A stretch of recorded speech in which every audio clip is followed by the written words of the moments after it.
Hi friends, ஒரு rakhi stickers நம்ம அண்ணன் ஒருத்தர் ஃப்ரெண்ட் எடுத்துன்னு வந்தார். ஸ்பெண்ட் எடுத்துன்னு வந்து இது மாதிரி எனக்கு வண்டி பழசாக இருக்குது, எனக்கு ஃபுல்லாக பெயிண்டிங் பண்ணார். என்னென்ன பெயிண்ட் பண்ணேன், இன்ஜின்லாம் எல்லாம் வீல்லாம் கைட்டி பெயிண்ட் பண்ணேன். இல்லைப்பா, எனக்கு மேலே இருக்கிற அந்த பிளாக் கிட்டு மட்டும் எனக்கு ஃபுல்லாக பெயிண்ட் பண்ணார்.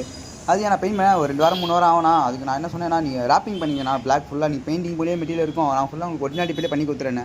அப்படியே அப்போ எவ்வளோ நாள், அது எவ்வளோ நாள் பாவங்கிட்ட நல்லா ஒரு நாளாக ஆகல, நீங்கள் வெயிட் பண்ணுங்கள், ஒரு 2 ஹவர் 2 ஹவர்ஸில் முடிச்சு தரேன் நான். அவரும் ஓகேப்பா, நீ ஆனால் வேலை பக்கவாக இருக்குமா, ஸ்டிக்கர் பெயிண்டிங் எப்படிப்பா கேட்டார். நான் சேம் தானே ரெண்டுமே, ஆனால் வேலை கொஞ்சம் இழுக்கணும். பெயிண்டிங் பார்த்தீங்கன்னா உங்களுக்கு ஒரு 2 வாரம் 3 வாரம் இழுக்கும். ஸ்டிக்கர்னா ஒரு 2 ஹவர்ஸில் முடிச்சிடலாம். அதேமாரி இந்த ஸ்டிக்கரில் பார்த்தீங்கன்னா உங்களுக்கு நான் எல்லாம் முடிச்சு கொடுத்துருவேன்.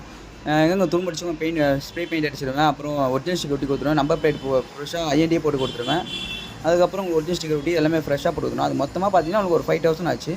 அதே நீங்கள் பெயிண்டிங் பார்த்தீங்கன்னா பெயிண்டிங் மட்டும் உங்களுக்கு எல்லாம் சேர்த்து 12000 வரும். ஸ்டிக்கர் தனியாக வரும், நம்பர் பிளேட் தனியாக வரும். அதான் டிஃப்ரெண்ட்டு கொஞ்சம் எடுத்துக்க சொன்னேன்.